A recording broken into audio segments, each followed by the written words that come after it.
حدیث صحیح بخاری اور صحیح مسلم کی متفقن علیہ حدیث ہے، اور مشکات میں اس کا نمبر ہے 2021، کہ آپ صلی اللہ علیہ وآلہ وسلم سفر میں تھے تو آپ نے ایک جگہ دیکھا کہ ایک ہجوم جمع ہے، تو آپ صلی اللہ علیہ وآلہ وسلم اس ہجوم کے قریب آئے تو دیکھا کہ ایک کوئی شخص ہے، ایک شخص،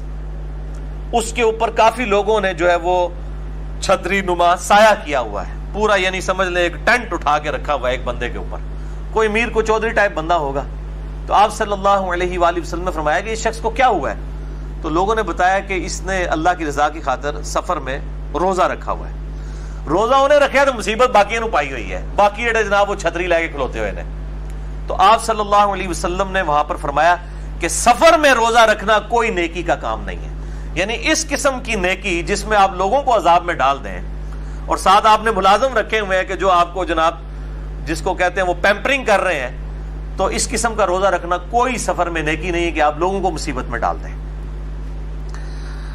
دوسری حدیث بھی بخاری اور مسلم کی متفقن علیہ حدیث ہے، مشکات میں 2019، سیدنا حمزہ بن عمر اسلمی کہتے ہیں کہ میں بہت زیادہ روزے رکھا کرتا تھا، میں نے اللہ کے محبوب صلی اللہ علیہ وآلہ وسلم سے پوچھا کہ یا رسول اللہ صلی اللہ علیہ وآلہ وسلم، میں کثرت سے روزے رکھتا ہوں، کیا مجھے اجازت ہے کہ میں سفر میں بھی روزہ رکھ لیا کروں؟ تو آپ صلی اللہ علیہ وسلم نے فرمایا اگر چاہو تو رکھ لو اور اگر نہ چاہو تو نہ رکھو، یعنی سفر میں روزہ رکھنا کوئی گناہ کا کام نہیں ہے، کسی دوسرے کے لیے عذاب نہ بنا جائے، اور یہ نہ ہو کہ سفر کے دوران بار بار جناب آپ ایک آواز لگا رہے ہو کہ آئے آج تو میرا روزہ ہے، ٹھیک ہے، یہ بھی کام نہ ہو کہ آپ اللہ تعالیٰ کے حضور بھی شکوہ کر رہے ہو، اس قسم کے معاملات نہ ہو تو آپ روزہ سفر میں رکھ سکتے ہیں۔ اور اس سفر میں بھی کوئی قید نہیں ہے، آج کل جو بعض علماء اس طرف بھی جاتے ہیں نہیں جی آج کل تو سفر بڑا آسان ہے، ٹرین کا سفر ہے، ایئر کنڈیشن ہے، جہاز کا ہے،